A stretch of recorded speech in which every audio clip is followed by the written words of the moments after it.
We want to make sure criminalization into politics cannot be tolerated, will never be tolerated. మీ చట్టసభల్లోనే కూర్చొని మేము దాడులు చేస్తాం, ఇష్టారాజ్యంగా కొడతామంటే మేము కూర్చోబెట్టి కామ్గా ఉండే వ్యక్తులు అయితే కాదు. మనందరం ఇవ్వాల్సింది కూడా చాలా బలంగా we are here to give solid stability for Andhra Pradesh. తద్వారా పెట్టుబడులు చాలా బలంగా వస్తాయి. అది ఈ ప్రజలు, నేను ఆంధ్రప్రదేశ్ ప్రజలకి ఈ సభాముఖంగా సభాపతి గారి ద్వారా నేను చెప్పదలుచుకున్నాను.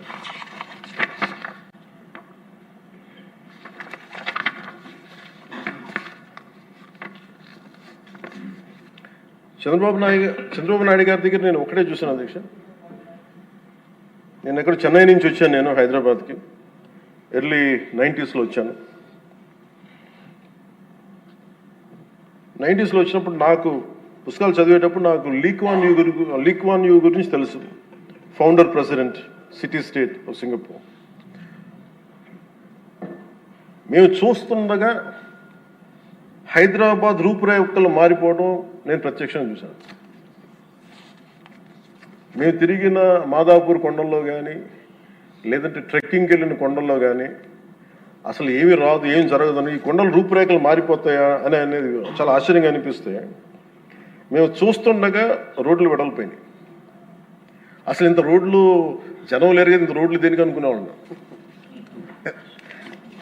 అంటే 4 కార్లే కదా, 10 కార్లు వెళ్తాయి. బట్ ఆయన పాప ఆయన అందరినీ అప్పుడు పేపర్ బాగా చదువుతుంటే మాకు అర్థమయ్యేది.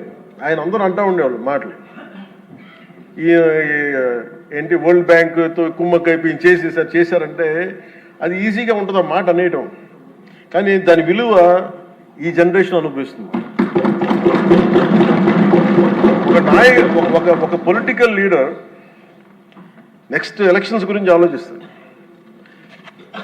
ఒక విజనరీ ఉన్న నాయకుడు వచ్చి తరం కోసం ఆలోచిస్తాడు. ఖచ్చితంగా అది ఆ దార్శనికత ఉన్న చంద్రబాబు గారు చేసింది.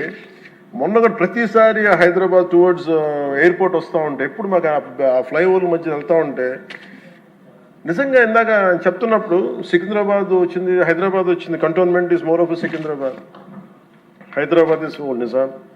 But Cyberabad it's one man's creation. అది మనం యాక్సెప్ట్ చేస్తే అది మనకి చాలా మందికి అది నచ్చచ్చు నచ్చకపోవచ్చు, కానీ ఒక రియాలిటీని యాక్సెప్ట్ చేస్తారు.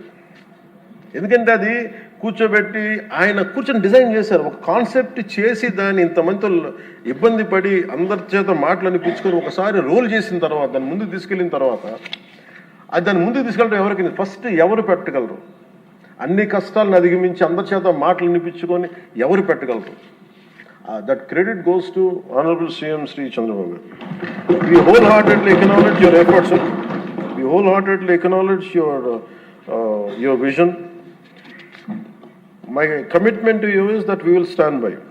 మీరు అక్కడ హైదరాబాద్కి ఎంత కమిటెడ్గా చేశారో ఈ రోజున పెట్టుబడులు వస్తుంటే మన అమిత్ షా గారితో గౌరవ హోంమంత్రి అమిత్ షా గారితో మాట్లాడుతున్నాం మన మధ్య ఢిల్లీ వెళ్ళినప్పుడు. ఆంధ్రప్రదేశ్ చాలా చాలా రాష్ట్రం, దేశంలోని అన్ని రాష్ట్రాల కంటే కూడా ఎక్కువ పెట్టుబడులను ఆకర్షిస్తుంది. దీని ఫలితాలు మీరు ఇంకొద్ది ఇప్పుడు కనిపించకపోయినా కానీ భవిష్యత్తులో మీకు చాలా అద్భుతమైన స్టేట్ కింద వస్తుంది అని చెప్పి మనందరికీ మనస్ఫూర్తి వారి అభినందనలు తెలుసు.